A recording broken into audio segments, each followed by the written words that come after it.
आज का हमारा lecture DNS and IP reputation tools के ऊपर है। पहले हम इसकी थ्योरी समझने की कोशिश करेंगे, उसके बाद हम प्रैक्टिकली इस चीज़ को देखेंगे कि इससे हमें क्या फ़ायदा होता है और इसके क्या नुकसान आते हैं।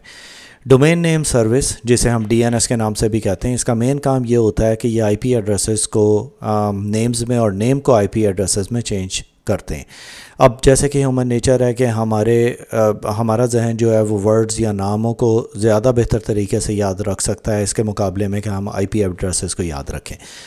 जैसे कि आप लोग सारे फेसबुक या गूगल की वेबसाइट बहुत फ्रीक्वेंटली एक्सेस करते हैं, लेकिन अगर आपसे पूछा जाए कि उसका आईपी एड्रेस क्या है तो आपको नहीं पता होगा। दूसरी इसकी रीज़न ये होती है कि आईपी एड्रेसेस कॉन्स्टेंटली चेंज होते रहते हैं। अब अगर गूगल ने अपना आईपी एड्रेस चेंज किया है तो उसका जो उसका डोमेन नेम है वो वही रहेगा google.com। उसके नीचे जो भी आईपी एड्रेसेस हैं वो चेंज होते रहेंगे।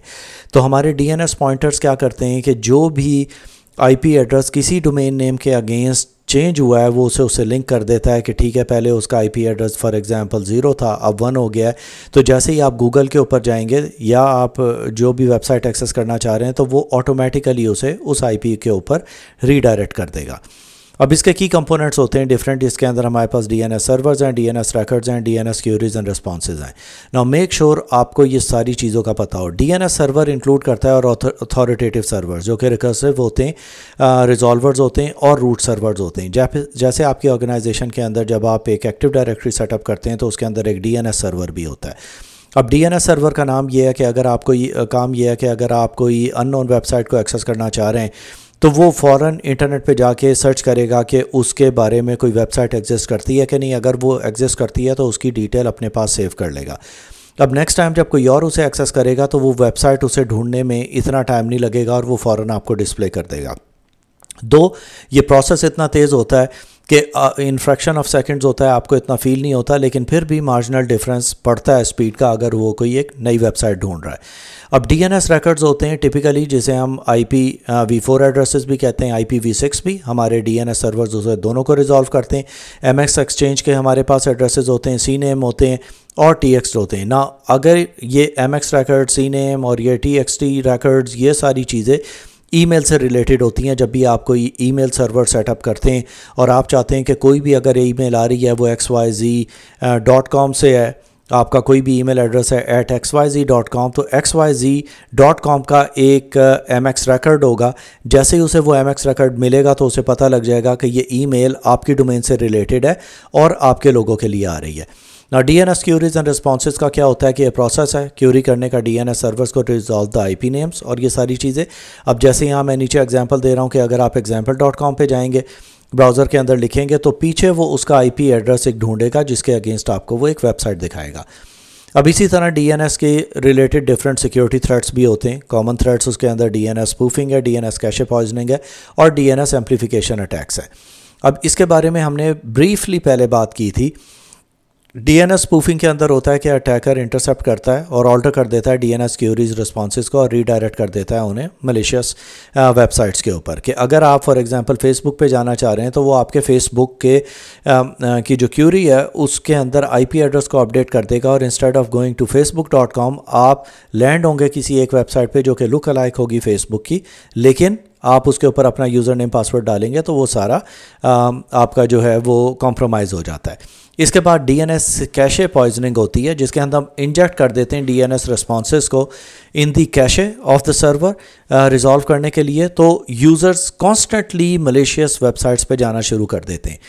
अब डीएनएस के अंदर डीएनएस टेबल्स होते हैं जहाँ पे वो सारी वेबसाइट्स की रिलेटेड इन्फॉर्मेशन सेव कर रहा होता है। जैसे उसने गूगल के जितने भी सर्वर्स हैं उनके एड्रेसेस नोट करके रखे हुए हैं, उसने फेसबुक के रखे हैं, उसने लिंक्डइन के रखे हुए हैं, ये सारी चीज़ें। तो डीएनएस पॉइजनिंग के अंदर ये होता है कि कोई भी अटैकर उस पॉइजनिंग टेबल के अंदर जाके जितने भी आईपी एड्रेसेस हैं वो फेक वेबसाइट से चेंज कर देता है। तो जैसे ही आप लिंक्डइन खोलने की कोशिश करेंगे, instead of landing on linkedin.com वो आपको रीडायरेक्ट कर देगा किसी ऐसी वेबसाइट पे जो कि लुक अलाइक लिंक्डइन होगी। डीएनएस एम्प्लीफिकेशन के अंदर हम लेवरेज करते हैं डीएनएस सर्वर्स को, एम्प्लीफाई कर देते हैं ट्रैफिक, उससे हमारा DDoS अटैक शुरू हो जाता है। ना सिक्योरिटी मेजर्स इसके लिए ये है कि हम DNS सिक्योरिटी यूज़ करते हैं एक्सटेंशन, जिसके अंदर हम मॉनिटर करते हैं ट्रैफिक को, और कोई भी जो उससे रिलेटेड अनॉमलीज़ हैं उससे हम बचने की कोशिश करते हैं। अब नाउ DNS एड्स करता है क्रिप्टोग्राफिक सिग्नेचर, और DNS रिकॉर्ड्स इंश्योर करता है उसकी इंटेग्रिटी और सारी चीज़ें, ताकि हमें पता लग सके कि कौन कौन से रिकॉर्ड्स चेंज हो गए। अब इसी तरह हमारे पास IP रेप्यूटेशन है। अब IP रेप्यूटेशन का मतलब ये है जैसे किसी एक ह्यूमन की रेप्यूटेशन है कि उसकी गुड रेप्यूटेशन है या बैड रेप्यूटेशन है, इसी तरह हमारे पास टूल्स हैं जिसके थ्रू हम चेक करते हैं कि किसी वेबसाइट की हेल्थ स्टेटस क्या है। अब उसके अंदर वो रेफ़र करता है ट्रस्टवर्दीनेस उसके IP एड्रेस की based on the history and behaviour के अगर लोगों ने उसके बारे में ज़्यादा रिपोर्ट नहीं की है, इसका मतलब है कि वो एक हेल्दी वेबसाइट है और उसके ऊपर जो भी ऑपरेशंस हो रहे हैं वो हेल्दी हो रहे हैं। अब उसके फैक्टर्स होते हैं, उसके अंदर स्पैम एक्टिविटीज़ होती हैं कि IP एड्रेस अगर किसी स्पैम एक्टिविटीज़ में इन्वॉल्व है तो वो फ्लैग हो जाता है कि यहाँ से ईमेल्स आ रही हैं। होस्टिंग मेलवेयर, अगर उसके अंदर होस्टिंग सर्विस किसी तरह लोड हो गई है बहुत सारे मेलवेयर से, वो आइडेंटिफाई हो जाती है। और इन्वॉल्वमेंट उसकी अगर किसी भी वेबसाइट की हैकिंग की या DDoS अटैक्स के ऊपर है, वो भी हमें पता लग जाता है कि इसकी रेप्यूटेशन वेबसाइट की सेफ़ नहीं है, तो आप इसे एक्सेस नहीं कर सकते।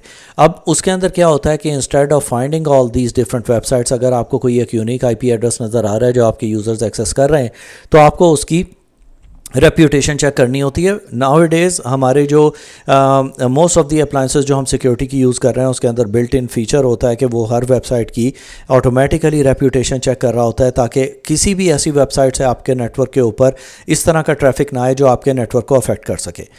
ना एग्जांपल है कि IP एड्रेसेस इन्वॉल्व जो स्पैमिंग ईमेल वगैरह या होस्टिंग फिशिंग वेबसाइट्स में है, उसकी हमेशा एक पुअर रेप्यूटेशन है। ये अभी हम थोड़ी देर में आपको दिखाएंगे। अब DNS and IP reputation tools के अंदर हम रेप्यूटेशन और उसकी ट्रस्टवर्दीनेस को देखते हैं। उसके अंदर हमारे पास एग्जांपल आते हैं, सिस्को अम्ब्रेला है, फिर हमारे पास टेलॉस है, अगेन ये सिस्को का है, फिर वायरस टोटल है जो कि आपको पता है जिसके अंदर हम बहुत सारी चीज़ों की इंफॉर्मेशन ले सकते हैं। अब लास्ट स्लाइड हमारी हु इज़ और अब्यूज़ IP डेटाबेस के ऊपर है। हु इज़ है जो कि क्यूरी करता है, रिस्पांस प्रोटोकॉल है जो कि ऑब्टेन करते हैं हम information about ownership, registration of A domain etcetera.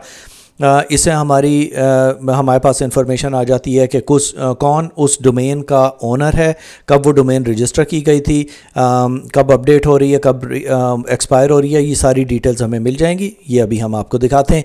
उसके बाद running who is query, for example अगर हम example.com का करेंगे तो वो हमें सारी उसकी इंफॉर्मेशन दे देगा।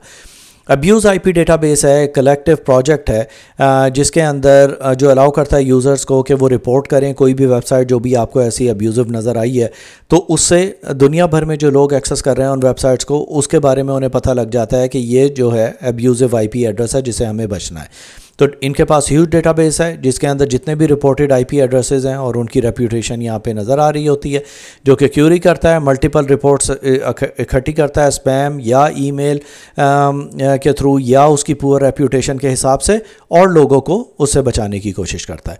तो ये हमारा लेक्चर था on DNS and IP reputation tools. अब हम इसका प्रैक्टिकल डेमोन्स्ट्रेशन देखते हैं अगले वीडियो में।